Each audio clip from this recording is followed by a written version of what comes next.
अप्रैल का महीना समाप्त होने के बाद मई के महीने में भी कोयले का संकट ताप बिजली घरों में बना हुआ है।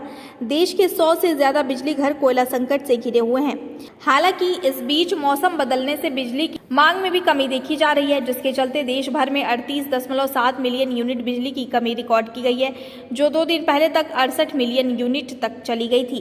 केंद्र सरकार द्वारा बिजली उत्पादन घरों को कोयला आयात करने के लिए भेजे गए पत्र पर बिजली इंजीनियर्स फेडरेशन ने सवाल उठाए हैं। All India power engineers federation के चेयरमैन शैलेंद्र दुबे ने कहा कि बिजली की मांग में कमी होने के कारण मांग व आपूर्ति के बीच का अंतर घटा है। उसके बाद भी बिजली घरों में कोयला संकट बरकरार है। वहां पर कोयले की स्थिति ठीक नहीं है। ऐसे में कोयले का स्टॉक नहीं बढ़ाया गया तो मौसम बदलने के साथ ही बिजली की मांग बढ़ेगी तो बिजली संकट फिर से पैदा होगा। कोयले से उत्पन्न बिजली संकट के दौर में सबसे दिलचस्प बात यह है कि देश के बिजली उत्पादन की क्षमता 3,99,461 मेगावाट है, जबकि अब तक अधिकतम बिजली की मांग 2,07,000 मेगावाट तक 3 दिन पहले तक पहुंची है, जिसकी आपूर्ति की गई है। अर्थात जितनी बिजली की उत्पादन क्षमता है, बिजली की मांग उसकी आधी है। फिर भी देश में बिजली संकट व्याप्त है। करीब 34 ताप बिजली घर ऐसे हैं जो सभी निजी घरानों के ताप बिजली घर हैं, जिनकी लगभग 40,000 मेगावाट की कैपेसिटी है। करीब 1,74,000 करोड़ रुपए जिन पर खर्च हुआ है वह स्ट्रेस्ड असेट हो गए हैं। उन्होंने फ्यूल न मिलने के कारण या महंगी बिजली होने के कारण पावर परचेज एग्रीमेंट नहीं हुआ है, इसलिए अपने ताप बिजली घरों को बंद कर रखा है। ऐसे में इन पर कार्यवाही की जानी चाहिए। इन ताप बिजली घरों का अधिग्रहण होना चाहिए और सरकारी क्षेत्र में इन ताप बिजली घरों को लिया जाना चाहिए। यह बहुत जरूरी है। मौजूदा समय में 20,000 मेगावाट क्षमता की गैस आधारित ताप बिजली घर बंद पड़े हैं क्योंकि उनको गैस का फ्यूल नहीं मिल रहा है।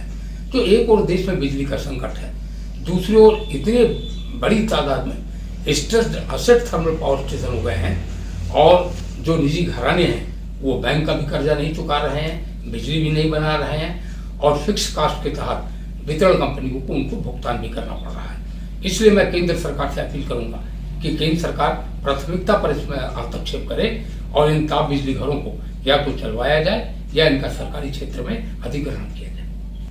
अप्रैल का महीना समाप्त होने के बाद मई के महीने में भी कोयले का संकट ताप बिजली घरों के लिए यथावत बना हुआ है और 88 ताप बिजली घर जो डोमेस्टिक कोल से चलते हैं वहाँ अभी भी कोयले के नॉर्मेटिव स्टॉक की सिचुएशन क्रिटिकल है।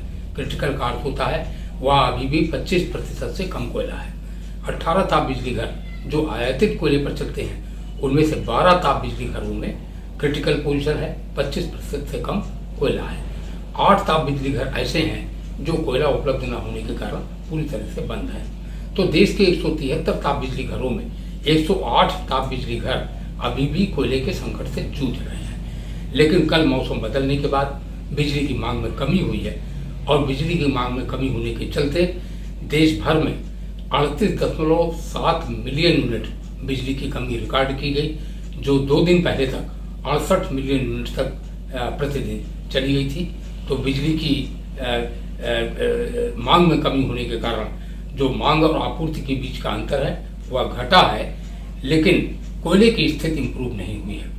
ऐसे हालात में अगर आने वाले दिनों में कोयले का नॉर्मेटिव स्टॉक न बढ़ा, यानी कोल फिट हेड पर जो बिजली घर हैं उनमें 17 दिन का कोयला, जो कोल फिट हेड के बाहर हैं उनमें 26 दिन का कोयला, यह स्थिति अगर बहाल नहीं होती है और मौसम एक बार फिर गर्म होने वाला है, ऐसे में मांग भी बढ़ने वाली है। जहां 207 गीगावाट मांग कुछ दिन पहले तक पहुंच गई थी, अब यह मांग घट के 191 गीगावाट आ गई है। लेकिन मांग फिर बढ़ेगी और उम्मीद है कि मई के महीने में 215-220 गीगावाट तक पहुंचेगी। तो कोयले के हालात में अगर सुधार नहीं होता तो स्थिति गंभीर बनी रहेगी। एक बार पुनः मैं यह अपील करना चाहता हूँ, ministry of railway, ministry of coal और मिनिस्ट्री ऑफ पावर के बीच में क्लोज कोऑर्डिनेशन की जरूरत है, जिससे इस विषम परिस्थिति से निपटा जा सके।